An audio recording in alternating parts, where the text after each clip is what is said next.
Hello, and welcome to episode 19 of the NatalieinRenaissance podcast. And so we've celebrated the new year. We have all kinds of resolutions. We have all kinds of new input coming in, new motivations. And we've had a little bit of time to imagine how our lives could be differently, things that we could be doing differently. And in the last episode, I talked about how 2024 is a year of new doors for me, and it's the time to build out sets of new keys because old ways of doing things do not open new doors. And so I wanted to talk a little bit about motivation and discipline and how they work together in making these new keys, and also how we need both of them, and better understanding their relationship and how they work together will help us to acknowledge, okay, these are my new doors, or I feel like I have been focusing too much on this one area to the detriment of others. And so let's get into that. And so for me, as I think about motivation and as an artist, people are always saying, wow, you're so motivated, you motivate me. And so what is motivation? And for me, motivation is like a little strong, powerful burst of energy that is the initial powerful spark that starts something. And it could be motivation to get up and do something. It could be motivation to watch a new Netflix show because someone talked to you about it and they love it so much. It could be seeing a recipe on Instagram and seeing how easy it is, and you're like, oh, I'm gonna do that today, right? Because you feel motivated to do that. And motivation, you can think about it like it's kindling for a campfire. And sometimes getting a fire started can be like really tricky to do. And so having a little bit of extra help, a little extra boost to get that started is really useful. But motivation does not last, and it's not supposed to.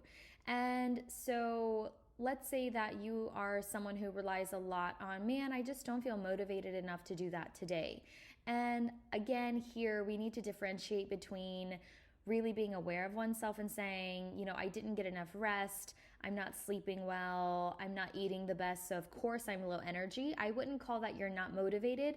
I would say you're just not rested, you're not nourished. And so let's take that away from being motivated and let's just acknowledge that that's like a basic human thing of nutrition, sleep. That's another function that is, in my opinion, unrelated to motivation. But let's say that you're saying, I'm just not feeling motivated today, and you're relying on all these short, powerful bursts of energy from other people to get you started on something, but you really are not quite successful at making sure that your fire does get going and that it lasts. Because there's nothing like, you know, starting a blazing fire and then within 5 minutes it's out. And you just had this whole big release of energy and it really didn't leave you with anything to warm yourself with. And so this is where discipline comes in. And discipline, you either love the word or you're really intimidated by the word. But discipline is something where you say, okay, I'm going to very intentionally do something as a habit. You acknowledge whatever it is. You also say that I need to be doing this. I'm going to help myself out by making sure that I do this. And it could be when I go to the gym and I'm on the treadmill, I'm going to watch one episode of my favorite show. And you just link those habits together, but it's a very intentional choice that you make to do something, and then you stay consistent with that and you commit to that. So it's a very intentional way of living and doing things, and it could be one singular thing, or it could be every Tuesday and Thursday I wake up early and I go swimming, and you just adopt that and you actually do it. Because it's a very intentional choice, you've already thought about it, and so when you wake up on that day, there's no thinking going on, there's no negotiation, because that's just what you do. And so as someone who works within business, learning all these things, and considers herself to be a curious and ambitious person, finding out my balance of motivation and discipline is very important, because sometimes I can find myself being so disciplined where I'm so committed to certain habits that I'm really just well, I'm not thinking about the habits because they are an adopted thing that I have successfully created as a lifestyle. But sometimes if we're so discipline oriented, we forget that all of these choices, they're going to lead us somewhere. And if we aren't careful about very specifically positioning ourselves and also making choices that align with the future that we are seeking, our discipline may not lead us to the right place. And so, if we think about motivation as kind of being a sort of turntable, where if you think about a train on the railroad tracks, they have these switches and these levers that move the train slightly in a different direction. And it could be very, very drastic, or it could be very, very small. But as the paths keep going, as the tracks keep going, the difference in the destinations is very different. And so I think of motivation as that little lever where it could be just a little spark of motivation to do something differently, or it could be a huge, huge catalyst for change. And so thinking about motivation as that little lever has helped because in the grand scheme of things, motivation does not last, as I've said, and it comes in little sparks. It's supposed to do that, but there's just these little checks of inspiration, of really just being reminded of, is this leading me to my final goal? Ooh, I'm reimagining my final goal, and oh, this inspires me. And I think that's just the beauty of life, because we're always discovering something new. We can always make these little macro or micro adjustments, but we can't rely on motivation when we are living, because some days you wake up and you are not motivated. You are not motivated, and we're not supposed to be. And sometimes in seeking only the highs, I think a lot of people get so disappointed when they wake up and that maybe initial excitement isn't quite there as they thought it would be. And at that moment, I would just say to that person that, of course, going back to nature, we have spring, which is the blooming of the flowers, and the color and the energy is just so beautiful. But spring is a season, right? And then we have summer, and then we have fall, and then we have winter. And so the blooms, they are there, they're beautiful, but they don't last year round, and they're not supposed to. And so we want to treasure, we want to honor those moments when we are motivated, because we can use them while they last to give us that energy, but we also need to make sure we are backing up that newness and that energy with things that will support them. And so that initial work of the motivation, that initial work wasn't meant for nothing. And I go to a gym very regularly, and it's funny how I go at a certain time and there are a lot of regulars there and we all recognize each other, and we can also kind of tell when someone new is there. And at the beginning of the new year, there's so many new faces, and we regulars, we're just kind of looking at each other like we wonder how long this is going to go on. And it's at this point, around the second week of January, where we're looking around the gym and it's back to the regulars again. And there I can see how the motivation for New Year's at the physical aspect, it's already worn off. That period of energy, that boost, that burst of energy has already worn off, because that energy hasn't been reciprocated by discipline. And for people who are serious and they want to realize these goals in their life, they want to make their lives better, these things have to happen. We need to have these little exposures of motivation, but we also have to have our part, which is very intentionally adopting and committing to these changes. And so if you're wondering at what point you are or how your balance of motivation and discipline is, I would challenge you to start by reverse engineering what you currently have. Where are you in life right now? Where are you trying to go? What does your current final destination look like? If you don't know what it looks like physically, what does it feel like? And I feel like, especially as a woman, I know exactly what my future feels like, what my ideal future feels like to me. I think there can be variation, right? Every step of the journey that you take, things can get a little clearer, but sometimes it may feel so far away. But when you tune into your feelings, I think at every desired goal, every desired place we'd like to go, it's because of the feelings that are there waiting for us, or just certain emotions. And for everyone, it could be very different, but just imagine it in every single way that you can as you are able. And then what I want you to do is take a step backwards and another step backwards and say, okay, what could the path to this look like? And just keep going backwards and backwards and backwards, where you basically have just done a top-down analysis of things that you can do to get there.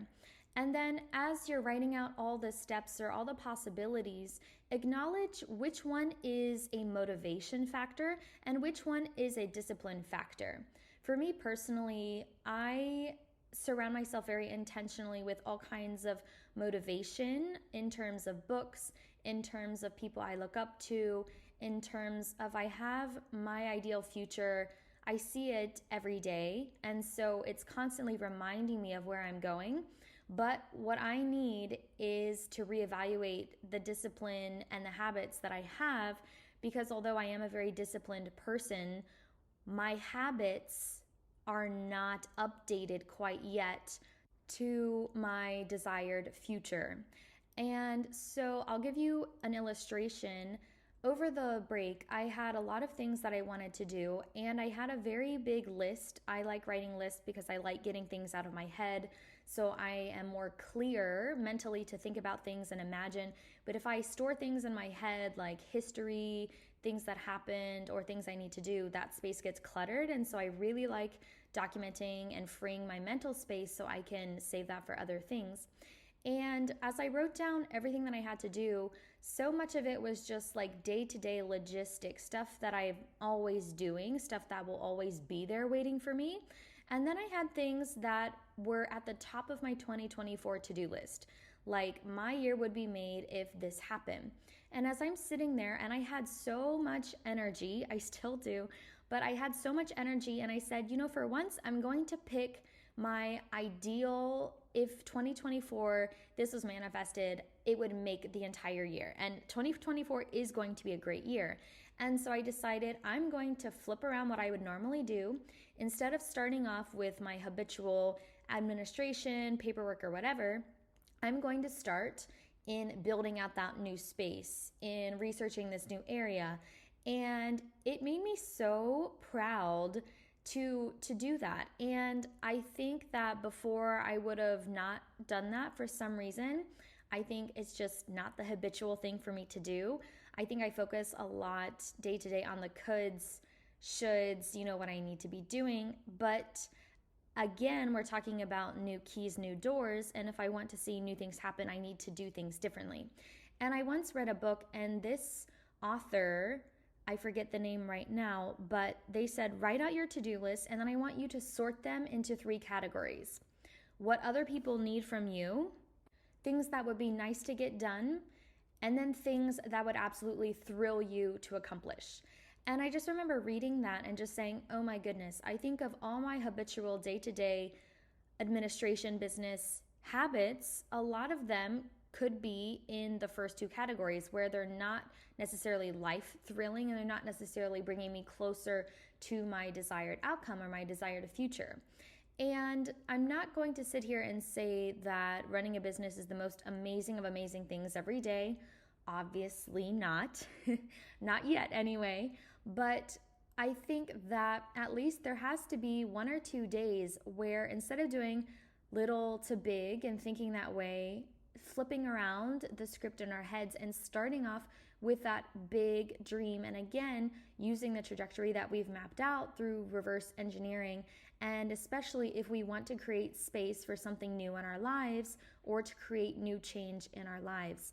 And so in these areas, I have so much motivation, but again, it's the discipline, or not even the discipline, but it's the intention, it's the commitment to those things. How much do I want them in my life? How much do I want my life to reflect my ideal? How much do I want to invite those things in my life and to make them permanent? Well, I do very much, but I can talk about them all day long. I can talk about how much I want to do them all day long, how long I've been thinking about them, but until I actually take that energy and actually use it and get to work, and actually do something about it, those things, they will not be manifested in my life. And so today I'm going to get some work done, and I'm even thinking about that now. And it's as I'm reflecting on what I need to do and the time I have to do it, how am I going to designate my time? What am I going to give my most creative time of the day to? Am I going to give it to sort of the nitty gritty work or the stuff I can do anytime? Or am I going to save that special creative work to start carving out that new door, to start knocking and opening myself up to new opportunities? And in that way, every day, if by doing that I can build this intention, build this new habit, those things will happen more quickly. And that is what is very exciting, because in reflecting, I do want my life to be completely aligned in every aspect for my highest and happiest self. I desire nothing more for myself than that. And so I just want to challenge you, if you're listening, and especially I think people find me because they're a seeker like me. And we're curious people, we're multidimensional. There's not anything in the world that really doesn't interest us. And so I want to challenge you, if you're someone like that, to really understand yourself and how you personally relate to motivation or to discipline. Do you find that you have so much motivation incoming, but you never do anything about it? Or are you so disciplined and intent on doing the same thing over and over and over and not breaking out of your comfort routines that you're not seeking out new voices? You're not seeking out those little bursts of energy who will help you to maybe refine your direction or just very slightly pivot into a new direction that will actually help you in ways that you never thought they could. And especially in thinking about goals and systems and also our desired outcome, which really is a lifestyle. It's not so much a one-time event. I don't believe these goals that we have. I think the most meaningful goals are really those where our lifestyle has transformed in so many great ways. And so I think in digging a little bit deeper, in being more aware of our inclinations as a person, we can use our time very much more efficiently, and we can use our understanding to have more clarity, to be more effective, and also to be very selective in what we do, how we're going to start our mornings, how we're going to end our bedtime routine, who we go to lunch with, how we run meetings, how we send emails. It's going to affect everything. And I think that's for the best. And so thank you so much for listening today. I will keep updating you on this journey as we go along. There's a lot more that I'm excited to share in its own time. Until then, have a great week. Please follow me on Instagram if you're not already at NatalieinRenaissance, and we'll see you in the next episode.